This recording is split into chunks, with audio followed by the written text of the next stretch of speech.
But yeah, my dad still until this day, he's like, no, don't go to a psychologist. They're just gonna tell you stories. They wanna manipulate you. They are brainwashing you. And he's still this, there's no reason to be sad. How it feels like growing up in a family with alcohol issues? How was your experience? Like, how do you think it impact you in some way? Never really thought of it like that until recently, until like when I was in my later 20s, when I really saw it and when I woke up, because that's just something you're so used to, that every family meeting, hey, let's drink some champagne, then after lunch, let's have like a couple of shots, and then let's just get drunk, right? That was such a normal thing that I never regarded as alcoholism. And then once I started to take more time for myself and discover that a bit, I also saw, oh wow, there's something there that was always there, but I never wanted to see that. Same as it was with myself, with my own insecurities and my own demons. I never wanted to see, my family in that way, because obviously they are your heroes, right? Like my dad is my hero. I never wanted to see him in a vulnerable position. Yeah.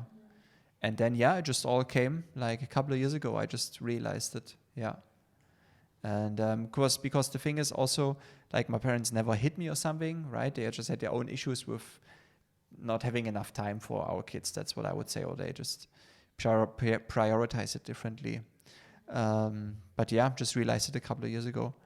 And it's also, they are always very nice to other people, like, because alcoholics, they're usually good social people. Like they're good, unless, if they're So really... they are not like drinking home alone? Not sure. No, when I was younger, my dad used to work all the time, a workaholic as well, right? So no, or if yes, I didn't see it, I never saw it really.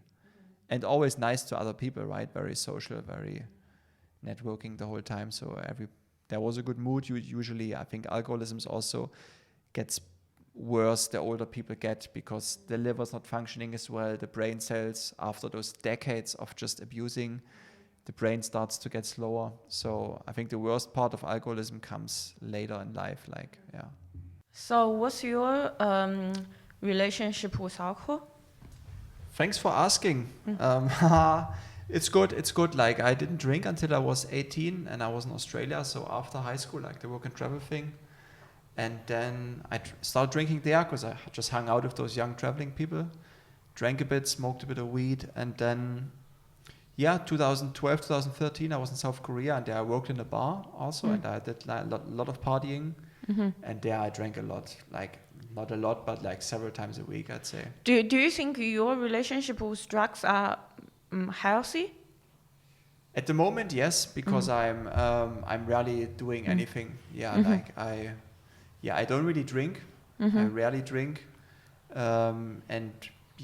I had a time with weed where I smoked a lot of weed back in like 2014, 15 kind of. Back and forth. And now that's also dropped. Like the last lockdown really helped me also to kind of center myself. And I think what really helped was just starting stand-up, because that's... I always felt like I wanted to be creative and have fun and be exploring stuff. And usually I like to smoke weed for that until I found stand-up. And then I was like, oh, wow, it's all here, we can have fun and explore ideas and be creative. So, and then like the weed thing became much less as well.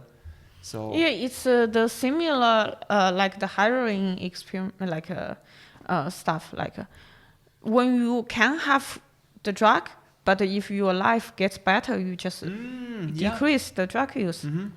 For sure.